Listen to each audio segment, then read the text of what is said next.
estructura es íntegra o no, si va a funcionar en ese trabajo en particular o no. Entonces, una forma de averiguar si el material va a ser el adecuado para un trabajo es ver entre todas sus propiedades mecánicas, físicas, químicas, bla, bla, bla, bla, que también van a trabajar ellas.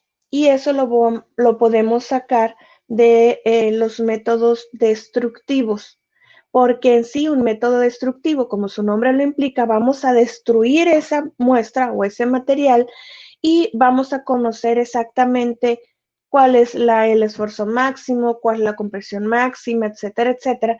Y ahí ustedes van a saber si el material se va a comprometer con el diseño que ustedes realizaron.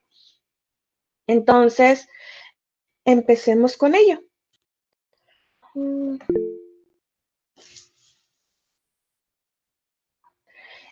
Sí estaba presentando, le había puesto las diapositivas de corrección, pero como me dijeron que todo está bien, como no hay dudas, pues ya no termino hasta aquí el tema y pues me lanzo a otro, ¿no? Okay. Mande. Nosotros vimos, poquitos métodos de corrosión nada más, pero sí hay muchos más, ¿no? Ajá. Entonces, los que nosotros utilizamos son los únicos en los que nos concentramos para estudiar, por así decirlo. No, les había pedido que por favor me investigaran los procesos de corrosión en la industria, ¿se acuerdan? Y que se enfocaran en aplicaciones. Okay. Por eso inicié la clase. ¿Tienen dudas de la investigación? Pues no. Pero, ¿quién nos dijo a nosotros? ¿O fue a los de la tarde? No, al final de la clase les dije. ¿Se acuerdan que también les pregunté que si querían un tema extra que pudiéramos abordar?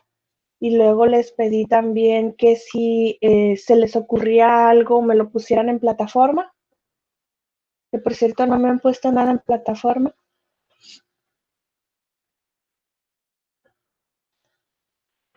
¿Se acuerdan que les estaba comentando, que si la corrosión es esto, que si la corrosión lo otro, no sé qué tanto? Y les dije, esto tiene impacto en la industria y ustedes deben de encontrar una forma de sacarle ventaja a esto. Entonces, les digo, denme una manera en la que podemos sacar ventaja. Y luego me dicen, pues es que si se oxida la superficie, vamos a proteger el material y ya nada más, pues no se va a seguir oxidando. Y yo, sí, de acuerdo. Y hasta ahí nada más me dieron esos ejemplos.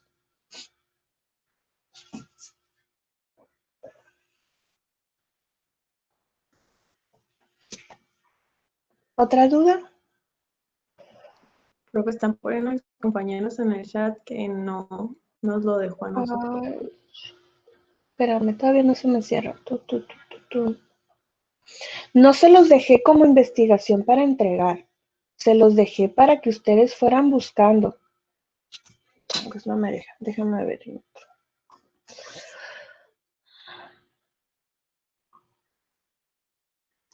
Otra vez, no se los dejé en Schoology, lo vimos en clase, no se los dejé para entregar, es para que ustedes investigaran.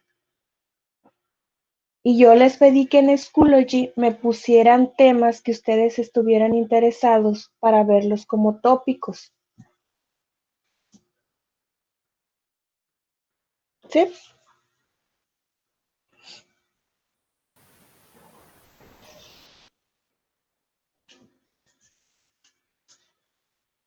¿Alguna otra Okay. cosa?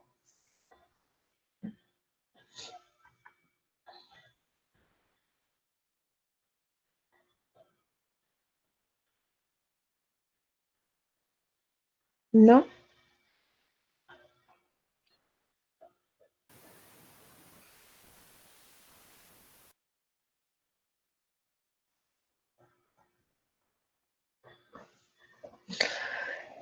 Ok, entonces una vez más, ¿hay alguna duda con corrosión o ya me tiro con el otro tema?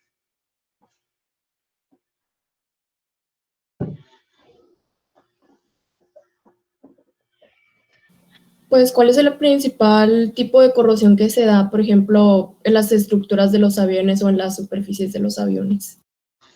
Eso ya lo habíamos comentado. Dependerá de la estructura, dependerá de la presión que soporte el avión, pero prácticamente el tipo de corrosión que sufren los aviones son superficiales y están concentrados en las uniones de las placas.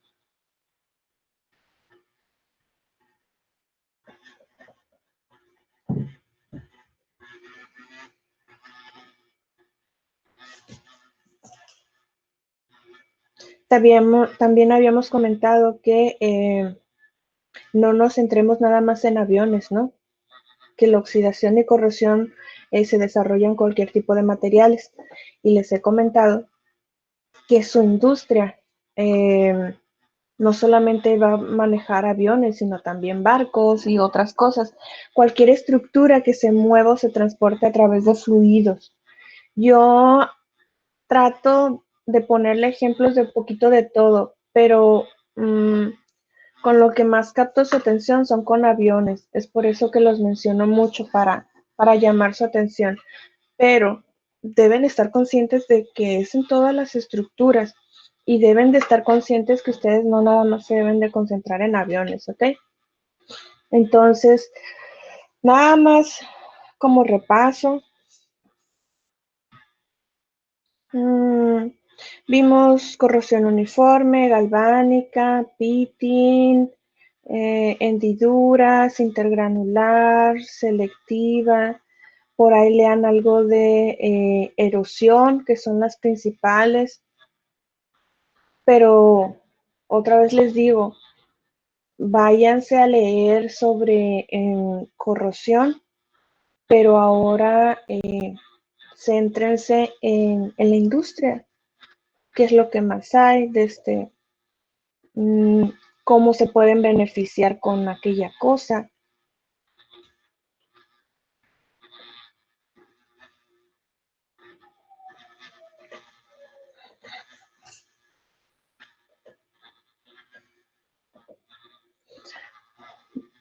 Sé que es difícil por la dinámica, pero chicos, todavía nos queda otro semestre, bueno, un añito más por clases virtuales.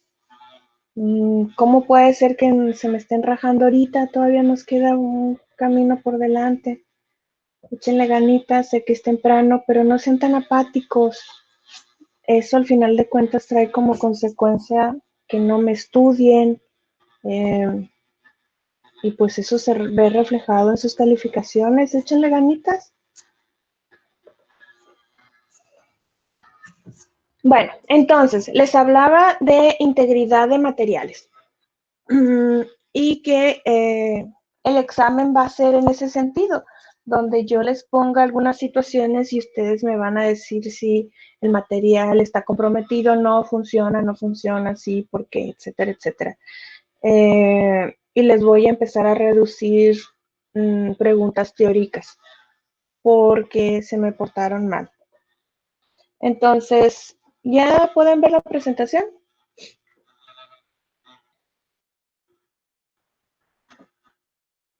No, aún no. No. Maestra, Ok. no. Bueno, con respecto a la pregunta, ¿nosotros nos podemos oxidar? Sí, siempre nos oxidamos y de hecho nos vamos a morir por oxidación. Maestra, y en caso de los polímeros que según no son susceptibles a la corrosión, o sea, ¿por qué se dice eso? Porque sí se oxidan, pero la velocidad de oxidación es muy lenta, entonces tendemos a despreciarlo. Simplemente, nuestra piel es un polímero. No sé qué tanto se fijan los chicos. Las chicas generalmente se fijan más. No sé si se han dado cuenta que conforme van creciendo, la coloración de su piel va cambiando. La elasticidad de su piel también cambia. es porque se están oxidando. O Porque por la... ejemplo, Ajá, la superficie de algunas frutas. ándale, las manzanas, los plátanos, esa coloración café es por la oxidación de los polímeros y de los azúcares. De hecho, es, bueno, no es contradictorio. Nosotros vivimos gracias a una oxidación y nos vamos a morir gracias a una oxidación. Nosotros oxidamos los alimentos y al romper enlaces, bueno, produces energía y con eso vives, pero también vas a morir porque la célula se está oxidando y va a llegar un momento donde pues colapse y vamos a morir. Es por eso que se recomienda tomar vitaminas, tomar algunos suplementos, entre ellos algunos antioxidantes, para tener una mejor calidad de vida. Hay dos tipos, biológicamente hablando, hay dos tipos de antioxidantes. Uno que es intracelular y otra que es extracelular. Los, los antioxidantes intracelulares, es decir, dentro de la célula, ellos son los más poderosos que hay en sistemas biológicos. Si alguno de ustedes quisiera tomar antioxidantes para tener más energía, sentirse mejor, más juvenil, etcétera, etcétera, se les recomendaría que fueran antioxidantes intracelulares. Y si no, pues tómate las vitaminas con antioxidantes extracelulares, son más efectivas los otros porque necesitas una concentración más pequeñita para que hagan un trabajo de antioxidación. Cuando te expones mucho al sol, que tu piel se quema, esa es una oxidación polimérica.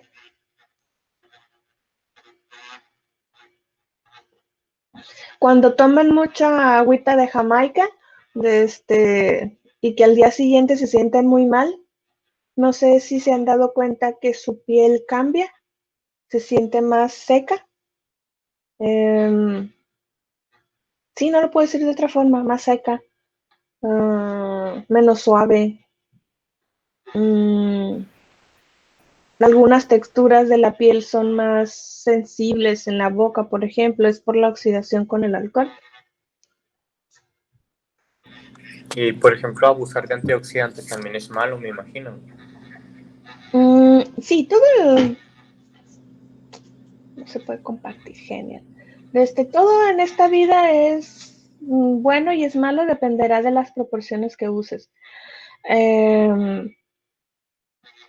Pero tendrías que tomar una concentración brutal como para causar un efecto así fuerte. O sea, tendrías que tomar una decisión muy fuerte, muy fea y agarrar el frasquito de tus vitaminas y consumirlas al mismo tiempo. Pero para que eso pase, o sea, bueno, ¿cómo te digo que ya habrías tomado una decisión equivocada? Y en caso de los metales, darle un tratamiento de antioxidación, pero al igual manera abusar. ¿En qué manera lo afectaría? No, si tú te... Ah, bueno, metales inorgánicos, es decir, en una estructura X o metales dentro de ti. Pues metales, por ejemplo, de uso común en la industria. Acero o algo así. Dependerá para qué lo O hierro. quieras. Lo puedes recubrir así a la mala con un polímero o le avientas un recubrimiento con ácidos, como que lo bañas. Ya sería cuestiones de materiales compuestos, ¿no? Dependerá para qué lo uses, si te conviene a ti ese tratamiento, porque va a comer un poco, no sé, ya es más específico. Ok, Ok, bueno, gracias. de nada. ¿Alguna otra duda? Profe, Mande. algo que sí alcancé a leer era acerca de eh, como un tipo de aleación de grafito con hierro y Ajá. que de esta forma, o sea, entre estos dos sucedía un tipo de corrosión. Ujú. Lo que Y, o pasa, sea, ajá, creo que a eso se le llama como que una celda electroquímica de distinta fase o fase múltiple. ujú. Entonces, por ejemplo, en ese caso de el hierro con el grafito, ¿de qué forma sucedería? Ok, yo estoy viendo la tabla periódica de frente, ok, de mi lado. Entonces, el hierro está por aquí y el carbono está por aquí. Quiere decir que la electronegatividad es más alta en el carbono. Sin embargo, el carbono es un elemento débil si estamos comparándolo con los no metales. ¿A qué quiero ir? Lo que pasa es que el metal es electropositivo, el carbono tiende a ser electronegativo. Cuando él está en presencia de alguien débil, él toma el mando. Cuando él está en presencia de alguien fuerte, él obedece. Entonces, gracias. Entonces ahí el débil viene siendo el metal, el carbono viene siendo el fuerte, el que va a mandar y va a empezar a crear un flujo de electrones. Sin embargo, como el poder del carbono no es tan marcado, el flujo no es tan eficiente como en otras interacciones, lo cual puede tener una ventaja. Si tú tienes un flujo de energía más controlado, aun cuando sea una concentración más baja, resulta que tú lo puedes manipular con mayor facilidad a comparación de si tú tuvieras un flujo muy abundante. Es lo que nos pasa con energías nucleares. Entonces, para el proceso que me estás comentando, para el manejo de energía, es algo adecuado y es algo deseado.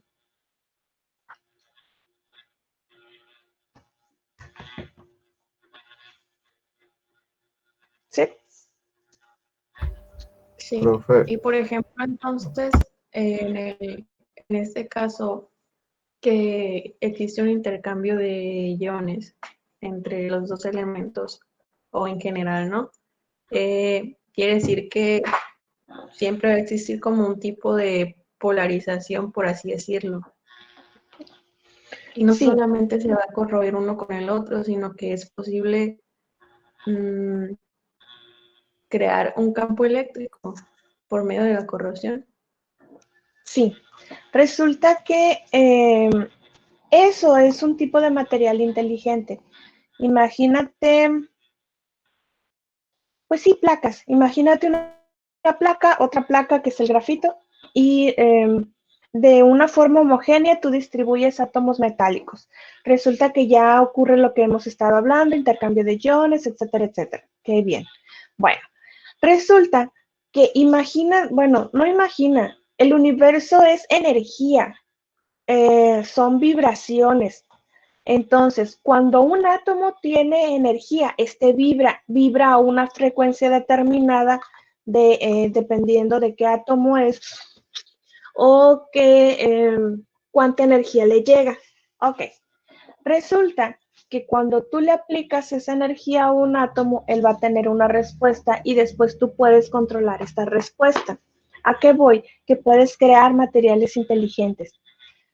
Cuando haces mover un electrón, es una carga, tiene un componente eléctrico, tiene un comportamiento magnético, lo que ya sabemos. Bueno, resulta que tú puedes manipular un polo, eso se llama polo inducido. Tú creas un polo inducido por el flujo de electrones y resulta que ese flujo o ese polo inducido, tú puedes inducirlo a los vecinos de tus vecinos y ya, es decir, controlas una sola zona. Y eso trae como consecuencia que ese pedacito del material haga un trabajo en particular, mientras que el resto del material no lo hace. De forma muy general, te iba a decir burdo, pero no, hasta eso no es tan burdo. Las pantallas touch funcionan con algo así. em, los, los circuitos de reconocimiento por presión, por ejemplo, un detector de huellas digitales, uno de retina, cosas pro funcionan parecido a eso. Haces el intercambio, polarizas, despolarizas y reconoces algo, interactúas con algo, pero nada más en una sola zona. Más o menos.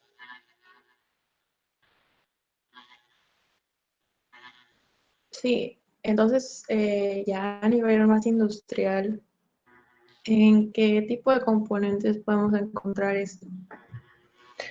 Principalmente en circuitos eléctricos, en algo que quieras proteger,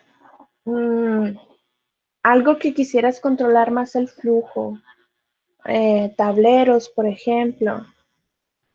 Nada más que estamos conscientes de que eso te va a costar, ¿no?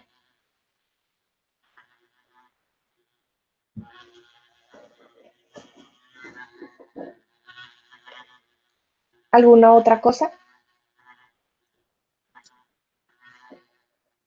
Profe, ¿cómo se da la oxidación, bueno, la corrosión en los motores? ¿Y por qué las aleaciones de níquel son tan buenas contra ella?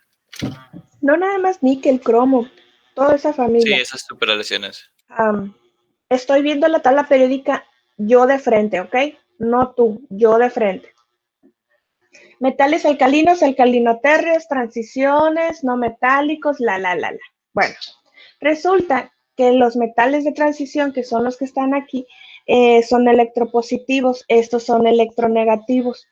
Resulta que aquí hay una escalerita medio rara, que son los metaloides, que funcionan como uno como otro. Resulta que los motores de algunos aviones antes eran hechos de metales de transición, pero resulta que son pesados y todo lo que ya nos imaginamos. Para combatir contra la densidad y algunos otros efectos como la corrosión, empezaron a hacer aleaciones, no solo entre metales, sino también se empezaron a dopar con no metales. Ok, resulta que el cromo níquel está más o menos por aquí. Te recuerdo que yo estoy viendo la tabla periódica de frente, ¿ok? Entonces están más o menos por aquí. Toda esta familia resulta que ella, no puedo decir que desactiva, pero no participa activamente en un proceso de oxidación. Lo que conlleva es que si yo quiero aventarte electrones, pero si tú no lo recibes, pues no hay flujo. Y si no hay flujo, la velocidad de oxidación disminuye. Algo así están haciendo esos metales. Ahora, ya dijimos, tenemos un metal que en su estructura está siendo dopada con níquel, cromo y algún otro elemento de su familia. Pero resulta que les había comentado que necesitamos energía para llevar a cabo la destrucción de enlaces y la formación de enlaces. Ya llevaron termo. Ustedes se acordarán que en termo veían que hay intercambio de calor y que había sistemas adiabáticos y no adiabáticos. ¿Sí? Y que cuando tú intercambias energía podrías intercambiar materia o no intercambiar materia. Sí. Y que dependerá de ese intercambio de energía y de materia, ustedes podrían hacer trabajo. Sí, ¿Sí? Ok, pues resulta que todo eso que les están diciendo en termodinámica es el trabajo de un motor. Resulta que ahí en termodinámica les hablaban de delta H, delta S. Sí. ¿Se acuerdan que calculaban el delta H? Que la calculaban con la energía libre de Gibbs. Todavía no llegamos a esa parte, pero pues sí. Ok, bueno, entonces vamos a quedarnos nada más con entalpía. Pues resulta que la entalpía hay varias formas de sacarla. Entre ellas con la entropía, con la energía libre de Gibbs y con la energía de activación. Les recuerdo que la energía de activación es la energía para romper o construir enlaces. ¿Y a mí qué me importa todo eso? Resulta que los motores, su energía la obtenemos de una fuente que puede ser, bueno, dependerá del motor, que si es fuentes de origen de carbono, de origen de petróleo, por ejemplo, o de descomposición de átomos, ya dependerá si son reactores o no. El punto es que el motor va a estar haciendo un trabajo mecánico. Este trabajo mecánico va a tener un delta H2 cuando está encendido, pero cuando está apagado es un delta H1. Y por ahí en termo les enseñaron a sacar deltas de entalpía. Bueno, dependerá de cómo esté trabajando un motor, pues los deltas de entalpía o el estado entálpico en estado 1 y estado 2 y la energía que está recibiendo mediante el combustible es lo que va a fomentar ese incremento de entalpía. Pero los motores, había comentado que pueden transmitir energía o masa. En este caso no es masa, solamente es energía. Y también en esa ecuación van a ver que hay una pérdida de energía. Esa energía se va al ambiente como una pérdida, pero en este caso esa energía es utilizada por los componentes oxidantes para oxidar el motor. A lo mejor ustedes dicen, bueno, eso es malo, pero resulta que cuando esté moviéndose un motor se mueve gracias al proceso de oxidación. Dependerá del motor que estemos hablando. Lo más sencillo para que se lo imaginen, el motor de un auto. Resulta que cuando ocurre la explosión de tu combustible dentro de tu motor, crea una oxidación tan rápida y tan fuerte que avienta un pistoncito. Cuando la energía se termina, resulta que el pistoncito baja, pero en cuanto baja, hay otra explosión en la recámara, crea una oxidación, esta oxidación libera energía, avienta el pistoncito para arriba y ahí estamos haciendo el juego de pistones. ¿Más o menos? Sí. ¿Cuánta energía necesitamos para mover ese pistoncito? Dependerá de la eficiencia del motor, dependerá del rendimiento. Y ahí en termo, no sé si ya llegaron a ese tema, ustedes van a calcular la eficiencia de un proceso de transmisión de energía. Es decir, cuánta energía necesita el motor para moverse y cuánta energía necesita para que llegue a tantas revoluciones, a tanta velocidad, a tanta presión.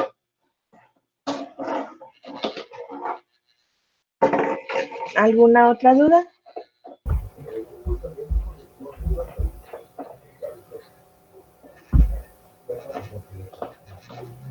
Bueno, Héctor, a lo mejor ahorita no, pero al final del semestre me va a decir, pregúntame de entropía y en energía libre de Gibbs.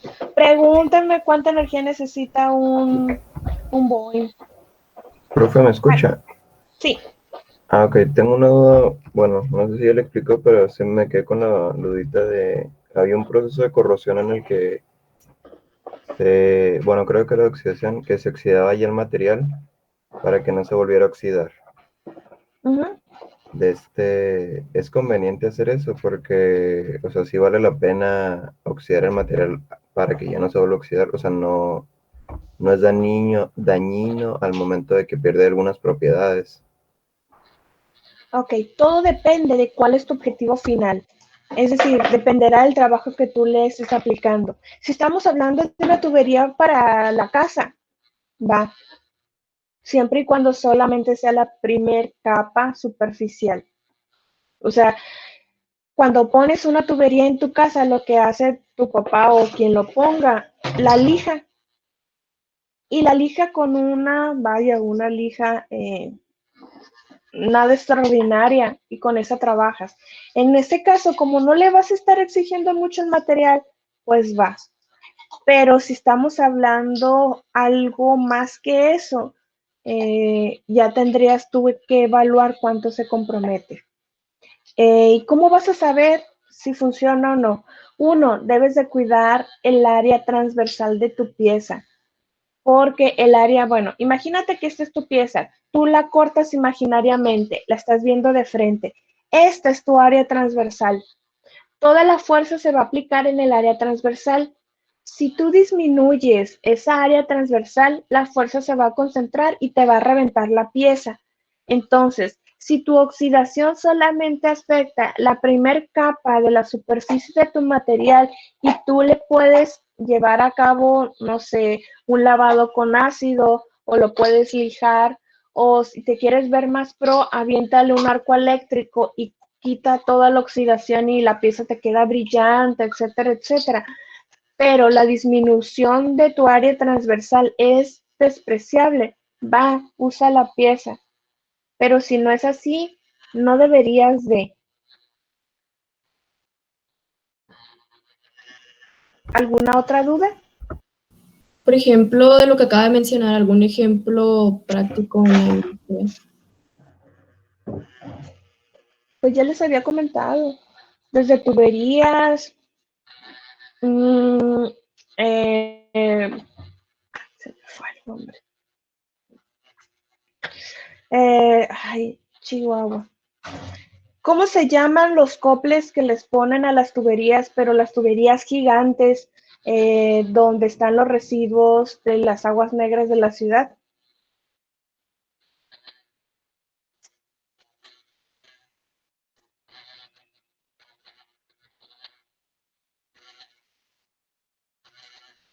Bueno, las tuberías de las... Mande. Yo nomás lo escucho como uniones galvánicas o algo así. O sea, no tanto como copla. Bueno, tiene un nombre especial y se me fue. Bueno, imagínate una tubería grandota donde vas a poner las aguas negras de la ciudad. O sea, estamos hablando de qué te gusta, dependerá de la zona. Es como 1,5 metros de diámetro. Hay otros obviamente mucho más grandes. Bueno, a lo que voy es que cuando vas a unir una tubería, como dice su compañero, él lo conoce como unión, yo lo conozco como cople, vas a unir esa tubería con una más pequeña y esta va a tener un codo porque vas a hacer que la tubería gire o suba a la superficie, no lo sé, dependerá de lo que tú necesitas. Bueno, esta unión que estamos nosotros formando, ahí es donde se produce la oxidación, pero resulta que por las aguas negras, te oxida la unión del cople con tu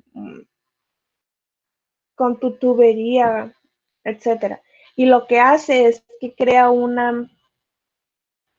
imagínate como una capa de óxido y la parte de arriba está medio viscosa por los compuestos orgánicos de la tubería. Bueno, para no hacerte el cuento más largo, eso sirve como una especie de emplaste para que las aguas negras no salgan. Eso sí, no le metas vibraciones porque te va a reventar, ¿no? Pero en teoría no tendría por qué estar pasando eso.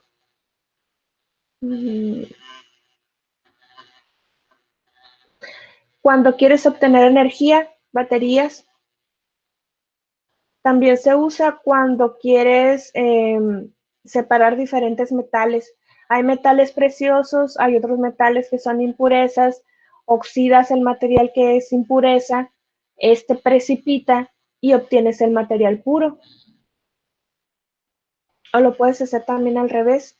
Precipitas el material puro como un óxido, por ejemplo, el óxido de plata, sacas el óxido de plata y luego le das otro proceso químico y obtienes la plata.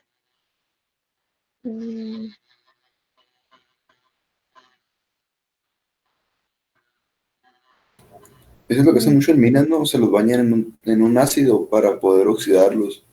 Y al momento de tener todo el óxido les aplican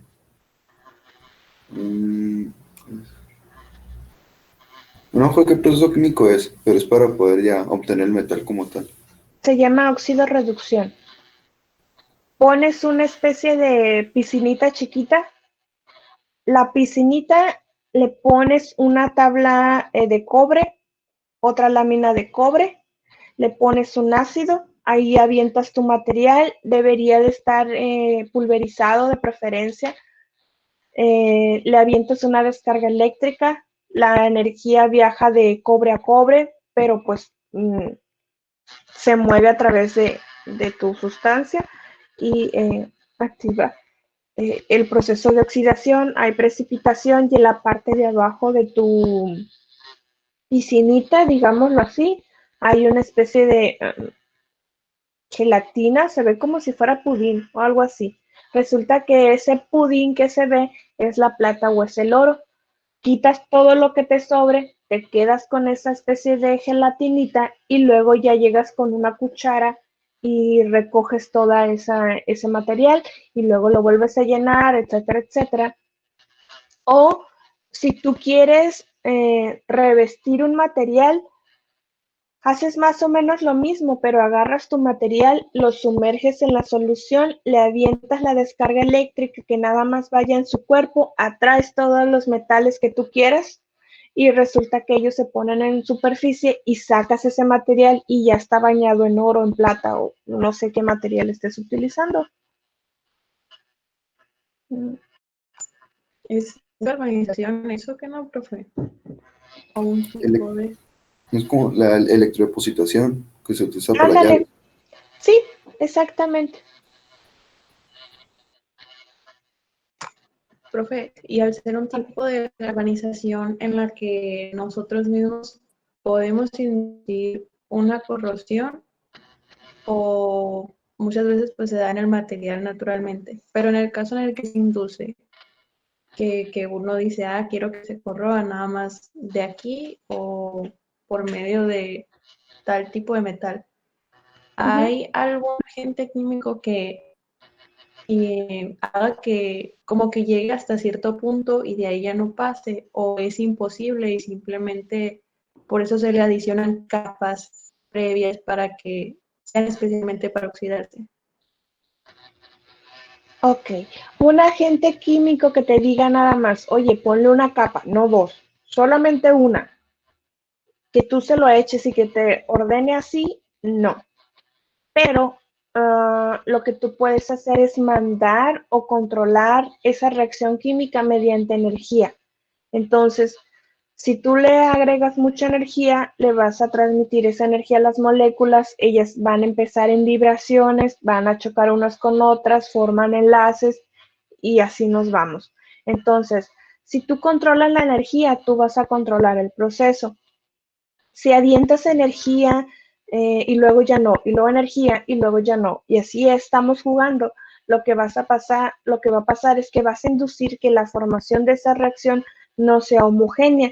Entonces en la superficie vas a encontrar recubrimiento, no recubrimiento, recubrimiento, no recubrimiento, o recubrimiento muy grueso y luego ya no, muy delgado, etcétera, etcétera.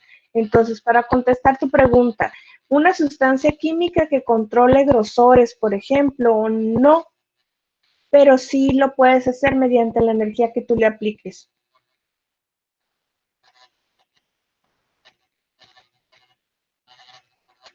¿Sí? Sí.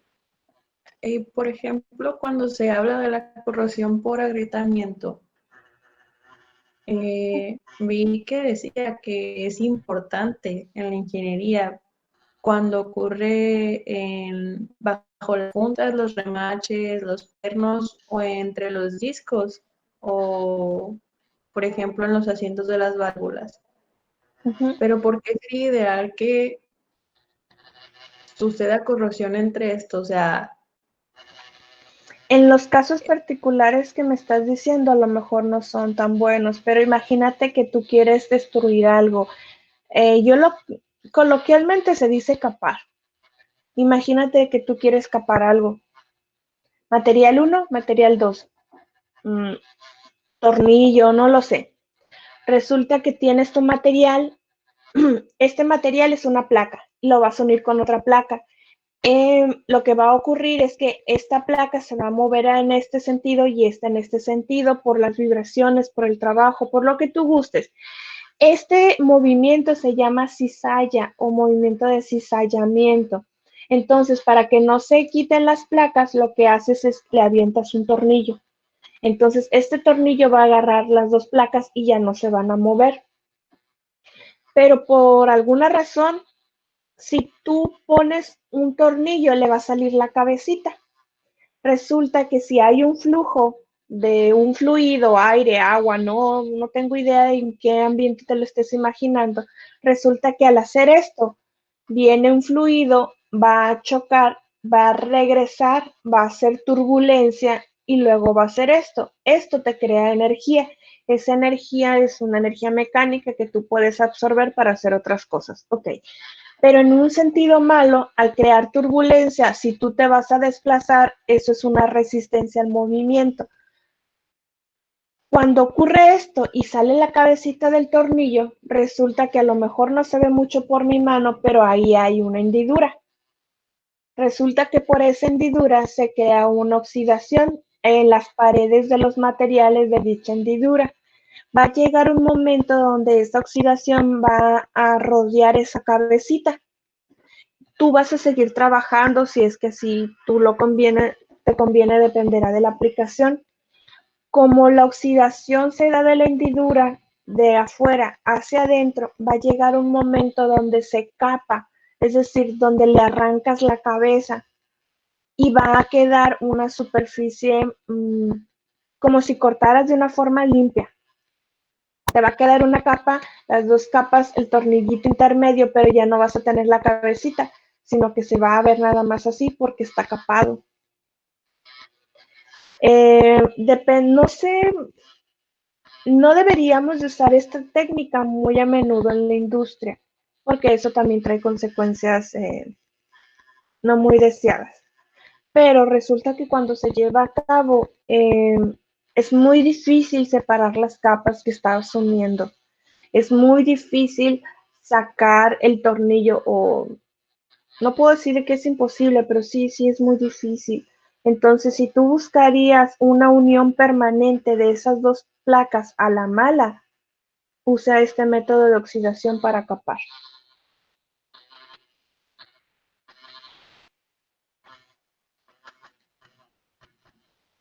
¿Alguna otra cosa?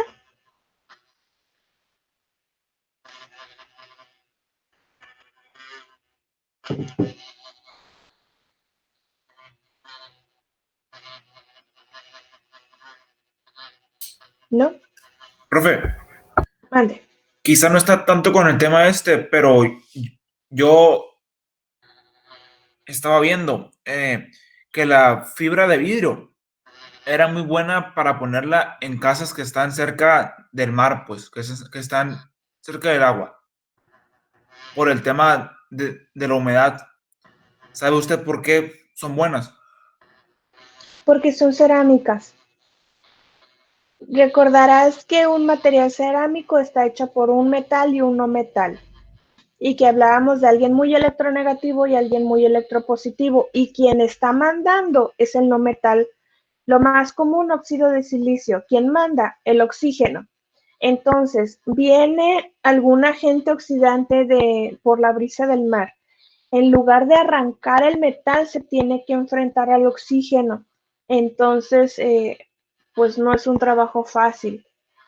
Por eso, las fibras de vidrio, dependerá de dónde lo vayas a poner. Si te fijas, son cristalitos, son agujas.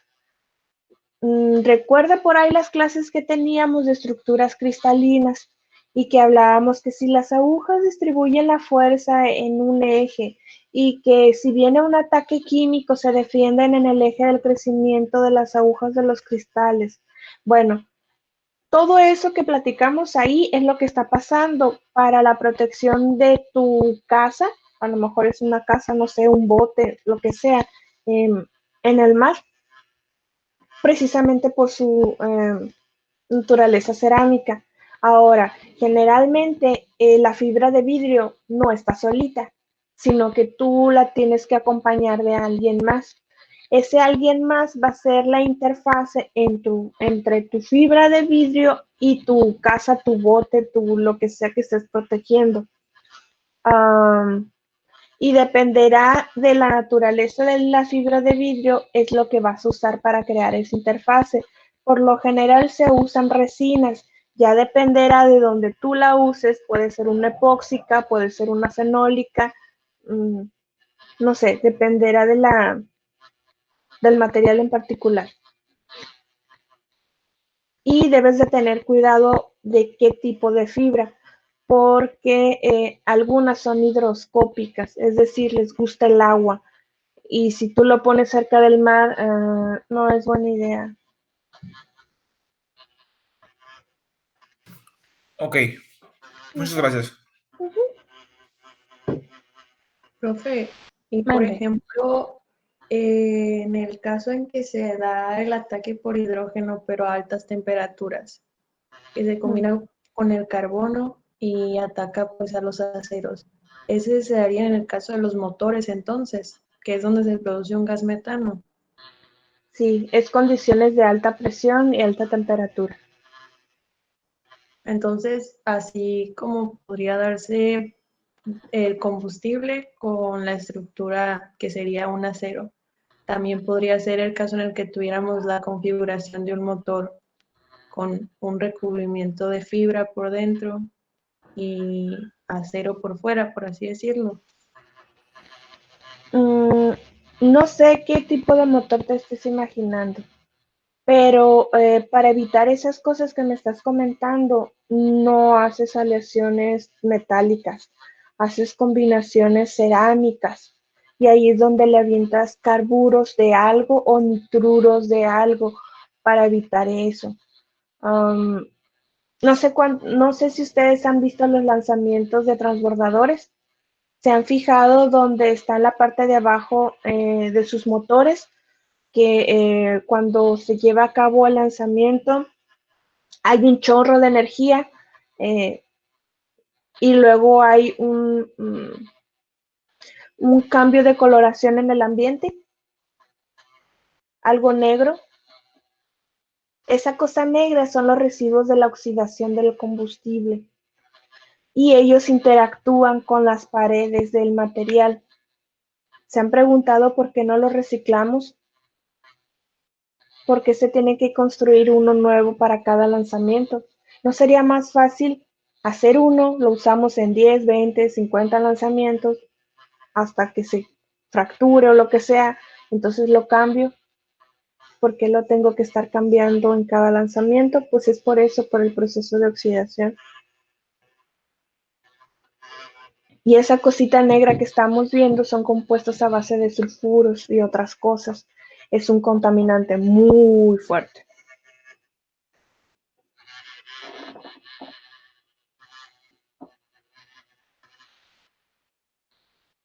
¿Algo más?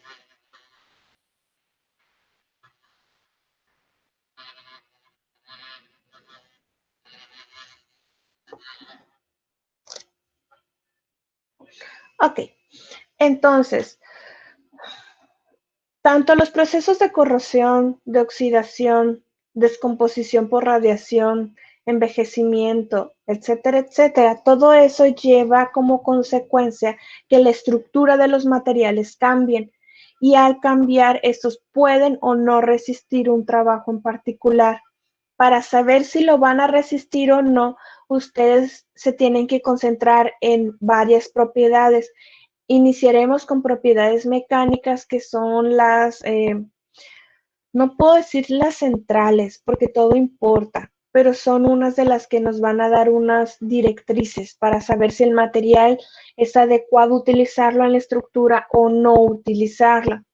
Entonces, las propiedades mecánicas van a determinar el comportamiento que se va a tomar del material respecto a las fuerzas externas e internas que se le estén aplicando.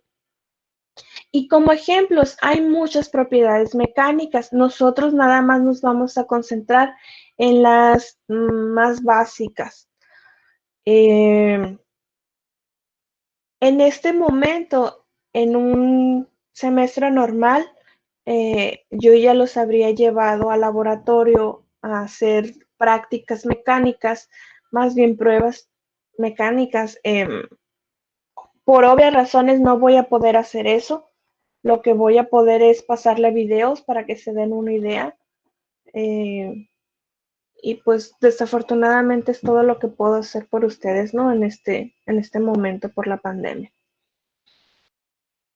Y bueno, dependerá del diseño que tú tengas, de tu estructura, de tu motor, de tu pieza, de tu ala, de lo que sea, va a haber una distribución de fuerzas. Y esa distribución de fuerzas ustedes tienen que ver si es homogénea, si es heterogénea, si se concentra en un punto, si está bien distribuido, dónde se va a romper la pieza, cuál es la parte más fuerte, etcétera, etcétera. Esto lo pueden hacer de varias formas. Lo pueden hacer mediante una simulación o lo pueden hacer mediante pruebas destructivas donde les va a dar un valor real. En el caso, obviamente, es un valor teórico para un material perfecto. Ustedes, pues nosotros jamás vamos a trabajar con un material perfecto. Es por eso que va a ser un poco discrepante los valores entre la simulación, que es lo teórico, y lo real, que es la prueba que ustedes tendrían que hacer. Dependerá de la simulación, dependerá de cómo manejes tu paquete matemático para crear la simulación del trabajo. Es qué tanto factor de error tienes y qué tanto te acercas al valor real. Ahora, lo que ustedes deben de preguntarse primero que nada para saber si un material es adecuado para un trabajo, hablando en cuanto a distribución de fuerzas, es la relación que va a haber entre el esfuerzo y la deformación. Y esta distribución de esfuerzo y deformación se da en muchos fenómenos. Nosotros solamente hablaremos de los básicos: tensión, compresión, flexión, torsión y corte. Les repito, no son los únicos.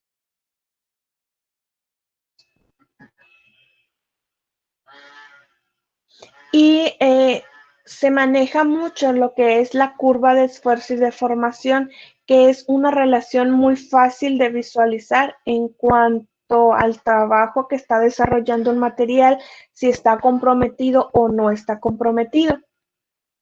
Y esto se hace mediante una máquina universal. Esta es la máquina universal. Les puse esta imagen porque este es el modelo que hay en la escuela, pero de una vez les advierto que este modelo no se usa en la industria. Hace mucho tiempo se dejó de usar. Pero el concepto es lo mismo. Este modelo en particular les digo que está discontinuo, pero por ahí si se van a internet van a encontrar modelos parecidos a esto, obviamente más pequeños, más eficientes, etcétera, etcétera, pero el proceso sigue siendo igual. Va a tener brazos, que es este y es este. Va a tener cabezas, cabezales, no sé cómo lo vayan a encontrar en donde lo estudien, pero es lo mismo. Esta es una cabeza, esta es otra cabeza. Dependerá del modelo. Va a haber un movimiento en específico, o los dos son móviles o nada más una. Por lo general, nada más es una. Esta es la fija, esta es la móvil. No se ve muy bien, pero aquí hay un sistema hidráulico. Este hace que los pistones suben o bajen. En otras palabras, están moviendo, subiendo esta cabeza. Cuando tú quieres ejercer una fuerza de presión, de compresión, pones tu pieza en esta zona y lo que haces es bajar la cabeza. El sistema hidráulico te da la opción de con cuánta fuerza va a bajar. Ojo, no es que bajes rápido y revientes lo que esté aquí. Es la presión que tú vas a ejercer. Ustedes no deberían de aventar toda la fuerza aquí de una forma rápida. porque vas a reventar todo y no le vas a dar tiempo al material de protegerse. Ustedes deben de darle ese tiempo para ver cuánto va a soportar. Entonces, ponen su pieza aquí, hacen bajar el cabezal, lo aplastan con X cantidad de toneladas y ustedes se dan cuenta que a 10 toneladas va a reventar el material, entonces la fuerza máxima de compresión de ese material son 10 toneladas. Ahora, aquí ven una cosita metálica, aquí ven otra cosita metálica. Esas se llaman mordazas. Resulta que si tú quieres ver cuánta fuerza de tracción va a soportar el material, abres esta mordaza, pones tu material, cierras la mordaza con X cantidad de presión y lo que vas a hacer es que este cabezal se empieza a mover hacia abajo.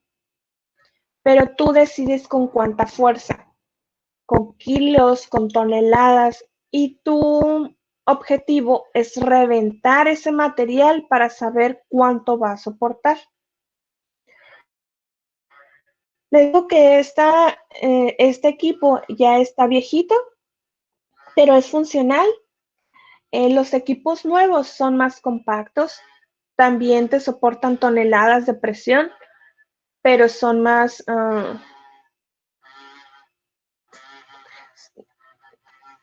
iba a decir limpios al momento de trabajar. Pero este también podría ser limpio, dependerá del operador. Bueno, más práctico, ajá. Son más prácticos porque todo está manejado por medio de una computadora, pero este en particular que yo les estoy mostrando, no.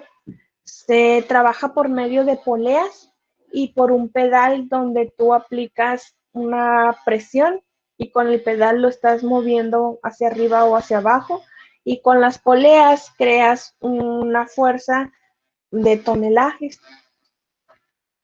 Para trabajar con los materiales tienes que darles una forma en específica. Para hacer un ensayo de tensión, para ver si tu material va a soportar X tensión o no la va a soportar, tienes que hacer un maquinado. Profe, un tipo de máquina más moderna sería los que es como un cilindro y abajo hay una placa. Entonces se pone algo sobre la placa y digamos como que ese cilindro baja y lo prensa. O sea, porque hay muchos videos de ese tipo, pues es con lo que mando relación. Pues no sé si tienen el mismo principio o es la misma máquina, pero más moderna. Sí, esa es una prueba de compresión, pero no es una máquina universal. La máquina universal tiene que ser compresión y tracción la misma máquina. La que tú me dices nada más estás concentrando en compresión, pero sí, es el mismo fenómeno, el mismo principio, las mismas gráficas, nada más que pues nada más estás limitada a compresión.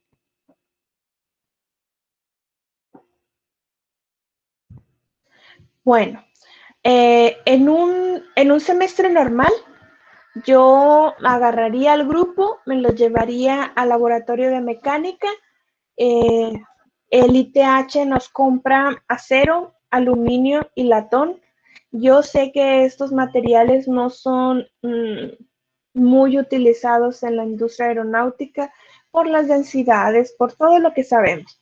Sin embargo, te da una idea del funcionamiento del proceso y si lo aprendes a hacer con estos materiales, pues lo haces con otros. Entonces, en un semestre normal, los llevaría al laboratorio de mecánica, los haría cortar varillas de aluminio, acero y latón. Imagínate que esta es la varilla nada más. Después los mandaría al laboratorio de ingeniería industrial para un torneado. Esto es el torneado, es decir, le estás dando una forma a algo con un torno. Y esta es la probeta con la que nosotros haríamos las pruebas. Ojo, estas probetas nada más son para metales. Para polímeros tienen otra forma. pero en la escuela no tenemos una máquina universal para polímeros y la que tenemos ahí es nada más para metales y no se pueden usar para polímeros porque esa máquina trabaja con toneladas, entonces con un polímero pues no. Cuando se tiene ya estas probetas, ahora sí nos vamos al laboratorio de mecánica para hacer las pruebas de tracción. Digo, tracción y tensión es lo mismo, ¿ok? Tenemos esta probeta. Este pedacito que están viendo aquí que no se maquinó, no va a, en teoría no se le va a distribuir ninguna fuerza porque está sujeta a las mordazas. Entonces, la mordaza del cabezal 1, la mordaza del cabezal 2. Aquí esta zona que fue maquinada, se supone que es una forma homogénea, es cilíndrica, es perfecta, no le metiste ningún besito con el torno, todo está liso, etcétera, etcétera.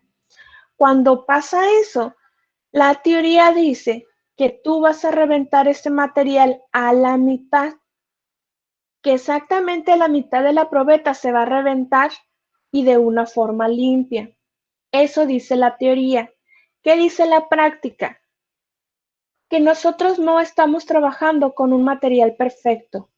Y como no es perfecto, no se va a reventar a la mitad porque la distribución de fuerzas no va a ser perfecta y no se concentra a la mitad de la probeta. Por lo general, se revienta abajito de la mitad. Si se revienta abajito de la mitad, va. Tus valores son adecuados. Pero si se revienta aquí, quiere decir que lo hiciste mal.